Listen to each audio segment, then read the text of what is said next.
প্রতি বছরই নতুন কোনো ভাবনা নিয়ে দর্শকদের সামনে হাজির হন বালিগঞ্জ ২১ পল্লী ক্লাবের পুজো উদ্যোক্তারা। আর এই বছরও তার ব্যতিক্রম নয়।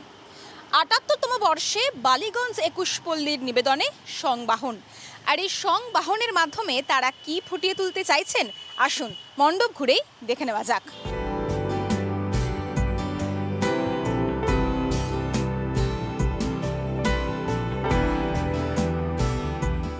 সংবাহন মেনলি এসছে ট্রান্সপোর্ট সিস্টেমের থেকে। তো আমরা জানি যে দুর্গাপূজায় আমরা অনেকেই বেড়াতে যাওয়ার জন্য আগে তো লাগেজ ট্রলি হিসেবে থাকতো না, লাগেজ ব্যাগ থাকতো।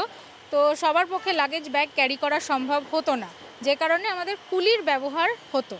তো আমরা বেড়াতে যাচ্ছি, বেরিয়ে ফিরছি, কিন্তু তারা কিন্তু কখনোই পুজোর বলে তাদের কোনো ছুটি ছিল না। তাদের কিন্তু আমরা দিবারাত্র ৩৬৫ দিনই আমরা স্টেশনেই দেখি, এবং শুধুমাত্র আমাদের লাগেজ ব্যাগ নয়, যে কোনো ট্রান্সপোর্টেশন সিস্টেমের সাথেই তারা জড়িত রয়েছে।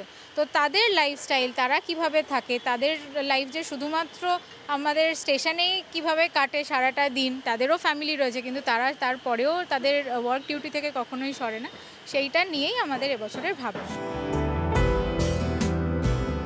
পুজো প্যান্ডেলে রয়েছে বিশেষ চমক। প্যান্ডেলে থাকছে রেলওয়ে ফুটব্রিজ। এছাড়া লাইভ কিছু কুলিও থাকবেন পুজো মণ্ডপে। প্রতিমাতেও রয়েছে থিমের ছোঁয়া। কুলি, যেহেতু কুলি বলতে আমাদের মাথায় প্রথম স্টেশন আছে, সেই জিনিসটাকে আমরা এখানে তুলে ধরছি।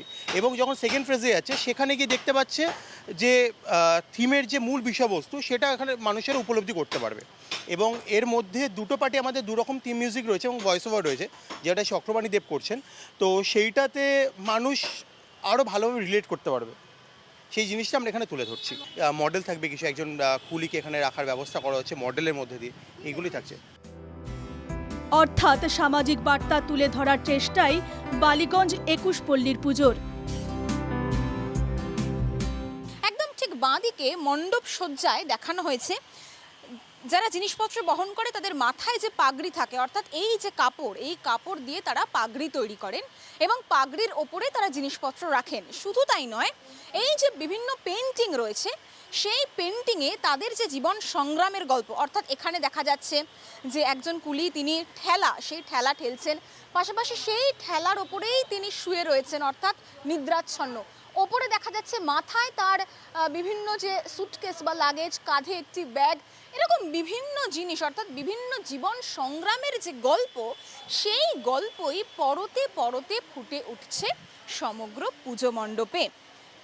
সেই ঠেলাও কিন্তু একদম মণ্ডপে প্রবেশ করলে দেখা যায়। এবার প্রতিমা একেবারে থিমের সঙ্গে সামঞ্জস্য রেখে তৈরি হচ্ছে প্রতিমা। বলাই চলে বালিগঞ্জ ২১ পল্লীর পুজো এবার তাক লাগাবে দর্শকদের। ক্যামেরায় সুরজিৎ মণ্ডলের সঙ্গে পৃথা দাশগুপ্ত, NK TV বাংলা, কলকাতা।